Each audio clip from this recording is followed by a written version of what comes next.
mais um vídeo e trago-vos mais um episódio da Semana Cinematográfica. Entretanto, nunca mais tive a oportunidade de colocar vídeos porque vi bué de filmes e não tive tempo, e estive doente, e cenas e merdas.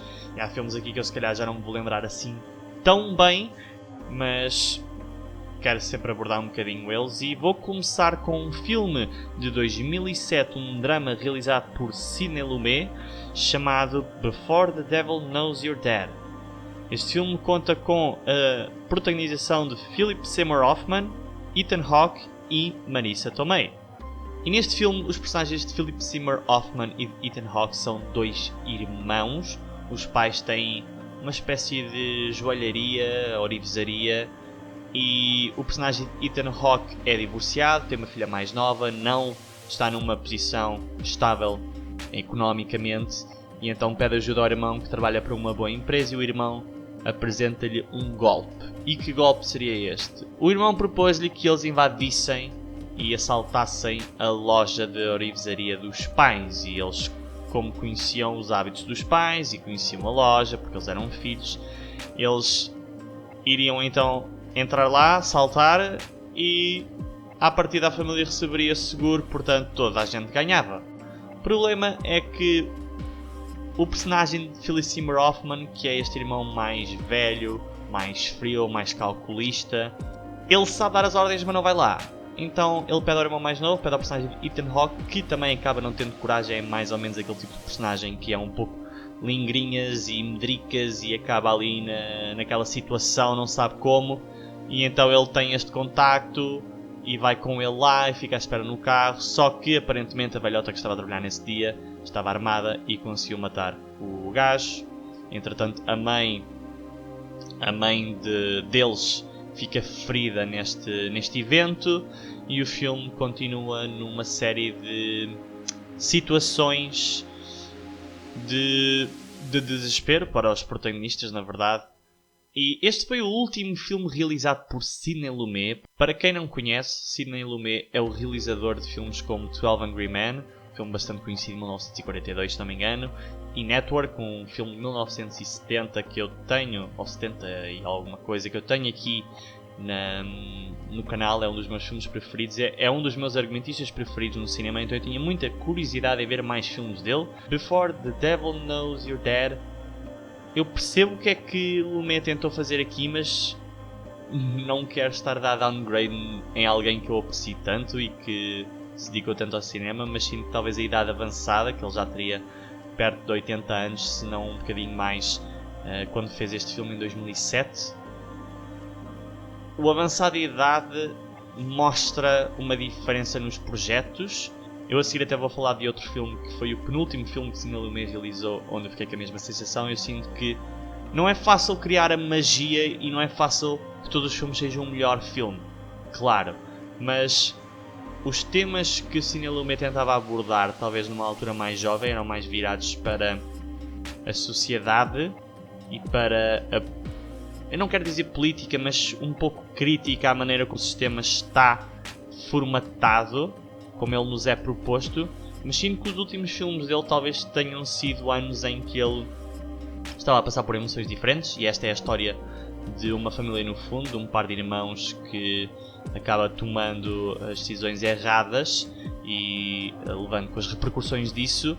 E realmente dá para perceber um pouco da mística de Sidney Lumet, e dá para ver pela própria cinematografia, mas é muito difícil conseguir sequer comparar este filme com os filmes top dele. Para mim existe uma diferença muito grande. O filme tem alguns problemas de pacing. Marisa também aparece no filme e está incrível. Uau! Mas eu vou dar Before the Devil Knows You're Dead um 6.3. Acho que não consigo dar mais que isso. A seguir temos um drama de 1997 chamado 7 Years in Tibet.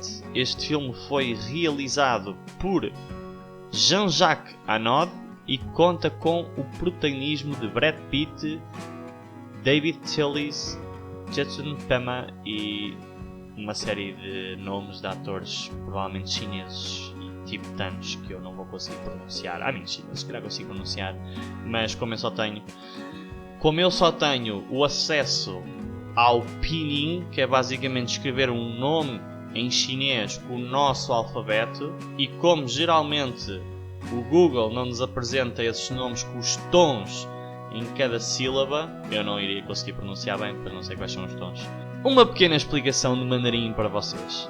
E neste filme, Brad Pitt é Henrik, ele é um escalador austríaco. A história situa-se algures nos conflitos das guerras mundiais, e então como a Áustria estava muito associada a esses eventos e muitos austríacos estavam a partilhar os mesmos ideais, especialmente as pessoas de elite, porque diria que talvez como Hitler estava no poder e a Alemanha tinha um grande poderio em termos europeus, então as pessoas com mais possibilidades e mais influência, mesmo como tentativa de sobrevivência, podem se aliar a quem lhes também dê maior conforto e segurança, e ao mesmo tempo um fucking ditador vai querer a influência das pessoas que sejam famosas, que possam dirigir as audiências para a sua propaganda. Aliás, houve um filme com o Al Pacino que saiu em 2020 ou 2021, que eu falei há uns meses aqui, que era também sobre uma senhora americana da rádio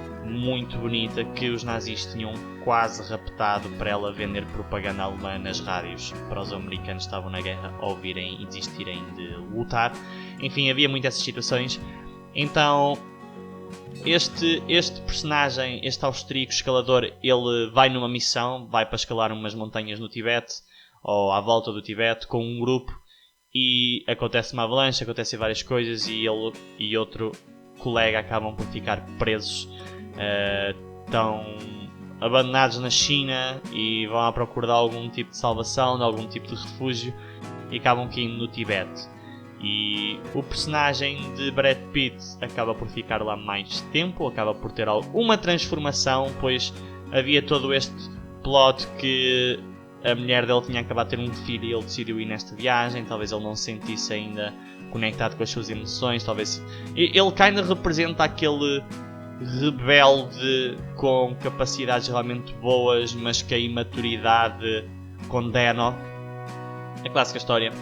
Mas em termos de cinematografia, o filme está muito fixe. Ao Tibete tem algumas cenas relativamente fortes. O sotaque do Brad Pitt, pá, sendo sincero, não conseguiu.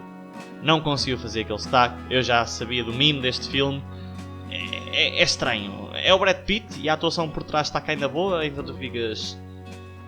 Desta vez passa, vai. Boa malha. Mas um pouco estranho. Mas eu vou dar a 7 Years in Tibet um 7.6. É um filme que aborda com alguma simpleza questões emocionais relevantes, a meu ver. Também temos o facto da história se passar naquela década, naquele conflito, e isso também vai moldar os personagens que nós temos. Mas overall um filme relativamente bom. O próximo filme que eu vos trago chama-se Find Me Guilty. Este é então outro filme de Cine Lumet que eu tinha para vos falar. Ele foi lançado em 2006 e conta com o protagonismo de Vin Diesel, Peter Dinklage e Alex Rocco. E este filme baseia-se numa história real, baseia-se na verdade naquele que foi o julgamento de alguém da máfia mais comprido de sempre. Vin Diesel interpreta Giacomo, ele é o líder desta cartilha, é uma pessoa assim engraçada da família, o clássico clichê italiano, e ele e uma série de outros membros de casas da máfia foram todos aparentemente acusados dos mesmos crimes, e apesar de ele ser o líder da família, não existem muitas pessoas que realmente lhe dão esse valor em termos de capacidade e intelecto, pois como a máfia deve ter tantos ramos, ou pelo menos neste caso tinha, o filme mostra rixas entre estas pessoas poderosas da máfia que acham que ele é um pateta, que acham que ele na verdade só vai prejudicar a causa, ou só vai fazer com que eles sejam mais facilmente condenados. E então ele, talvez também como uma tentativa de subir o seu orgulho, de se manter fiel à sua convicção, ele decide representar-se ele próprio. Ele tem a ajuda deste advogado interpretado por Peter Dinklage, que para quem não o conhece é o Tyrion de Game of Thrones, é o ator anão, ele é bastante conhecido e está bastante bom neste filme. E ele dá-lhe algumas dicas, ele não se torna o advogado mesmo dele, mas dá-lhe algumas dicas. E existem aqueles clássicos discursos de filmes de advogados, não com muito impacto, não como os discursos do Network do Lumet. Kinda ok, para ser sincero, Peter Dinklage e Vin Diesel estão bons, eu não queixo da atuação do filme. Realmente o filme no final mostra algumas histórias sobre os eventos atuais e o filme parece ter sido fiel a isso. Aliás, eu acredito que Sidney Lumet realmente se dedique bastante a qualquer filme e faça uma investigação grande e se preocupa em passar realmente a informação que acha que deve ser passada. Portanto, não acredito que ele tenha fugido muito ao que realmente aconteceu. Agora, depois de tantos filmes sobre advogados, depois de filmes como 12 Angry Men, nós vemos este filme do Lumet e vemos o impacto que o filme tem só com 12 personagens a falar numa sala. Não é a mesma coisa se fizeres 60 anos depois, aliás, 65 anos depois, isto é a carreira deste homem, 65 anos depois fazes este filme e é mais ou menos o mesmo tema, é uma história real, portanto é diferente, mas é como eu disse, eu acredito que talvez Sidney Lumet nesta altura já não conseguisse ou já não tivesse forças ou o esforço já fosse demasiado para continuar a criar bombas. Mas lá está, isto é só a minha opinião e eu não quero de nenhuma forma parecer que estou a criticá-lo, estou simplesmente a dar a opinião de alguém que não faria melhor que ele, mas estou a dar a minha opinião na minha experiência de ver filmes, I guess. Eu vou dar a Find Me Guilty um 6.7. Eu gostei de ver Vin Diesel num papel diferente, gostei de ver Peter Dinklage também num cargo em que ele é levado a sério. Porque eu gosto sempre de ver filmes com anões em que eles são levados a sério e não existe aquela vamos levar a sério por pena. Ele era só um advogado.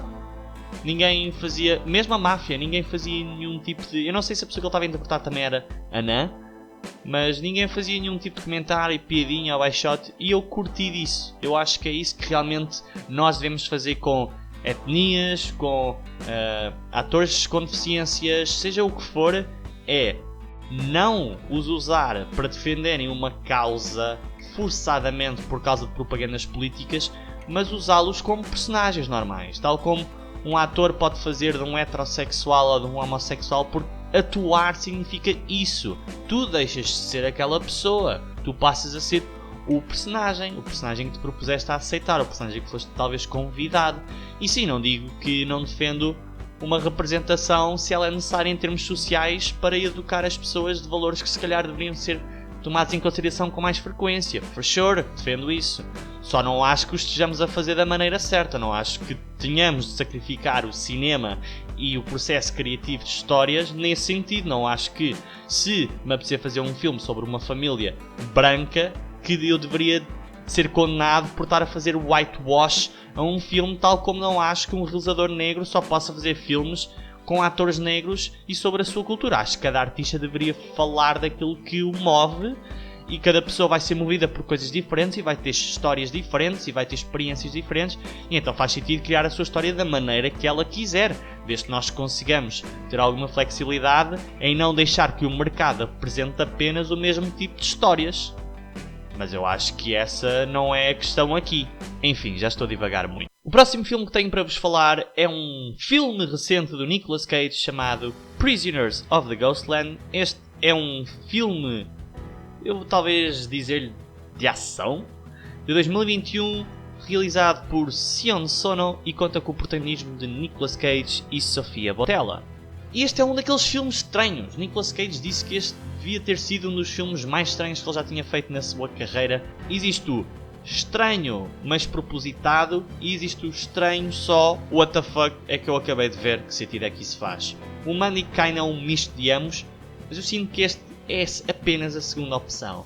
Então Nicolas Cage é este motarde que chega a uma vila, kinda estilo meio Mad Max, que é uma facção apenas deste criminoso que anda kinda na sua quest, como no filme 300 Jesus, a tentar conquistar tudo.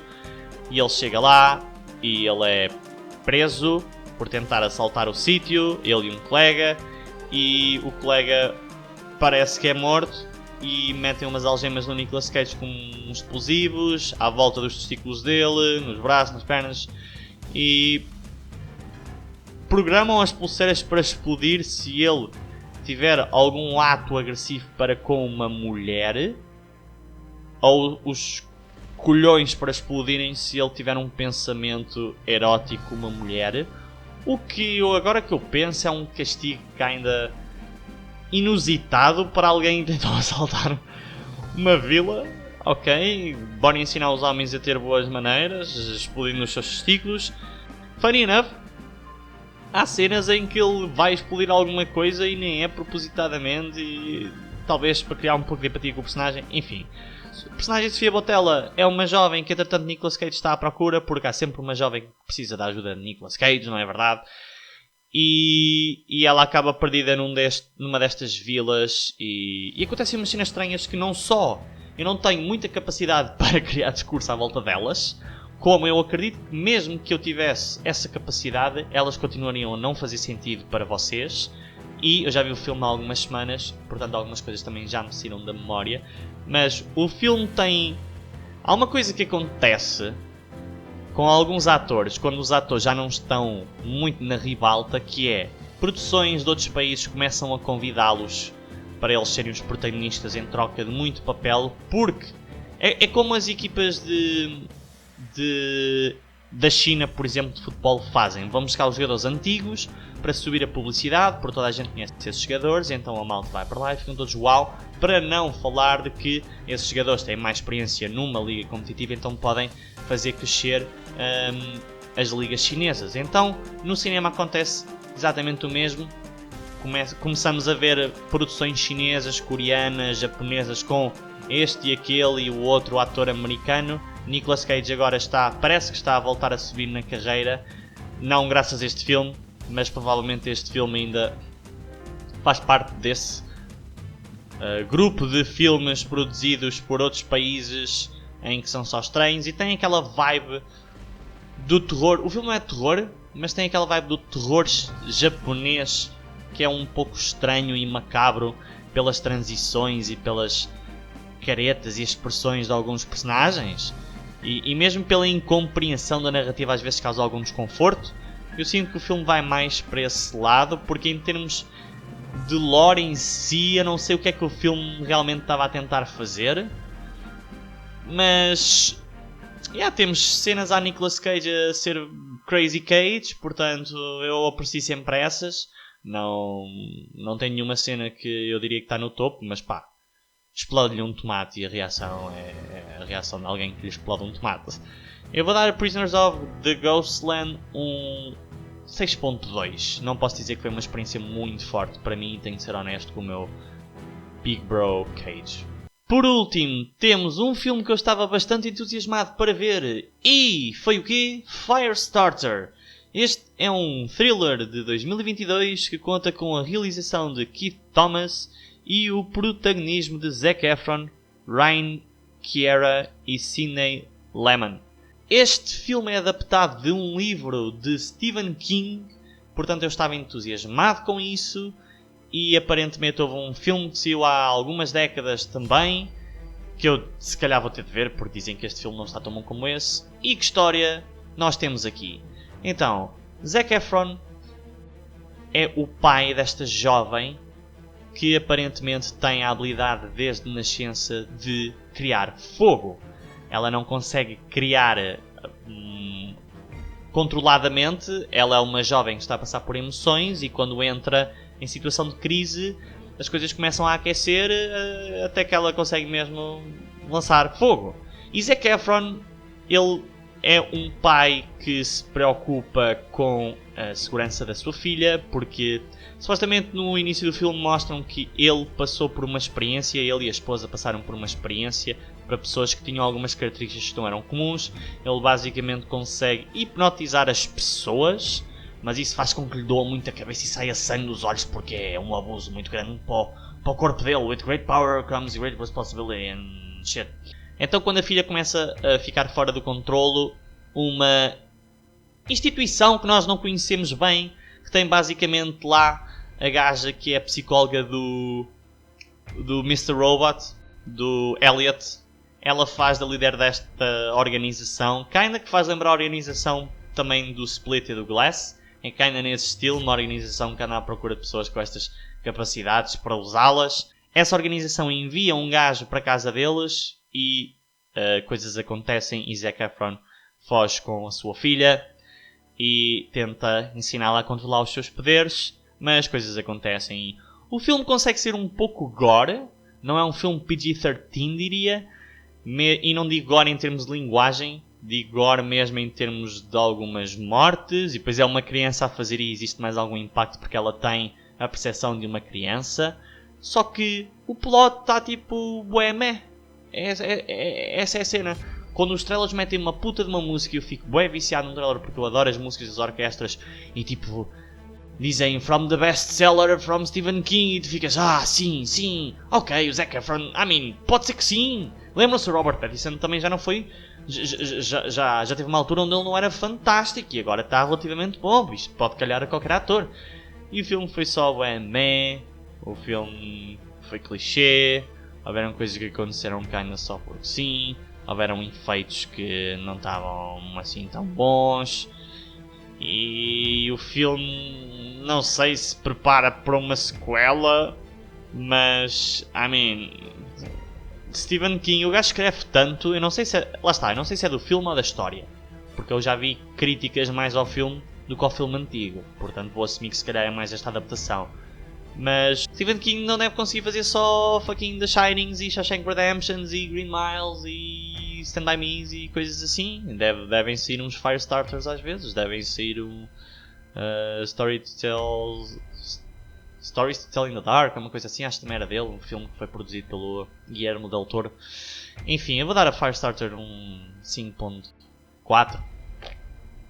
Ardeu mesmo. Numa nota muito rápida, vou apenas falar de algumas séries que terminei e não tive a oportunidade de falar. Uma delas é Moon Knight, esta é a série mais recente da Disney Plus do universo da MCU, que conta com a protagonização da Oscar Isaac.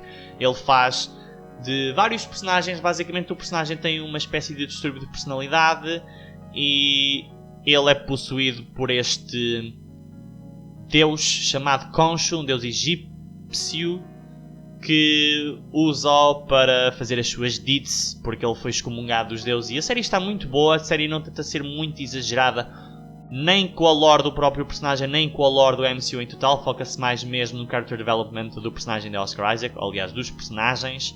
Temos alguns personagens diferentes, temos Ethan Hawke como vilão que está muito bom. Eu sinto que a série a meio acaba por enrolar um pouco mais, porque como eles têm esse formato de fazer 6 episódios para uma série não é muito, mas para uma história que se calhar cabia num filme pode ser um pouco mais.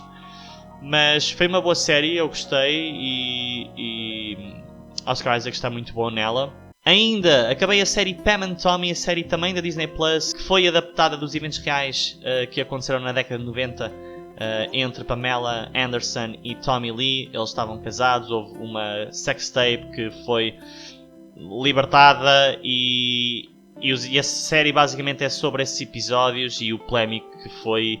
E eu vi essa sextape. Quando eu me tornei adolescente, eu vi isso. Realmente, aparentemente, foi das primeiras, antes da Kim Kardashian. Foi uma cena parva porque ela era um grande sex idol e tinha estado na Playboy e ele era baterista de uma banda.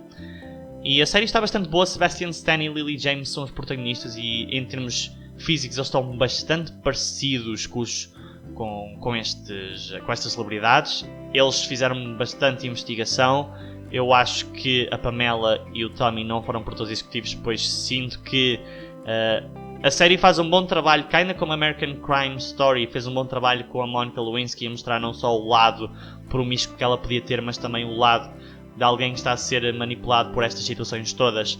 Eles dão um pouco isso à Pamela e a série esforça-se a não vilanizar ninguém, nem o próprio Tommy Lee, o que eu gosto, até porque sabe-se que o Tommy Lee acabou por ser preso e teve preso alguns meses por agressões a ela enquanto ela estava com o filho, e a série não mostra isso. A série decide acabar antes disso. Eu acho que foi uma boa atitude. Acho que a história não era sobre esse momento em específico, apesar de eles apresentarem essas informações no final. E existem bastantes momentos cómicos em que Sebastian Stan está a falar com o seu pênis e coisas assim. E existe alguma nudez que acredito não seja bem verdadeira, porque não querendo ser muito objetificador, mas Lily James não tem a mesma estrutura física que Pamela Anderson, portanto assumo. Mas estava muito bem feito, não parecia muito fake, é só uma questão de eu conhecer as pessoas e vir que realmente não parece fazer muito sentido.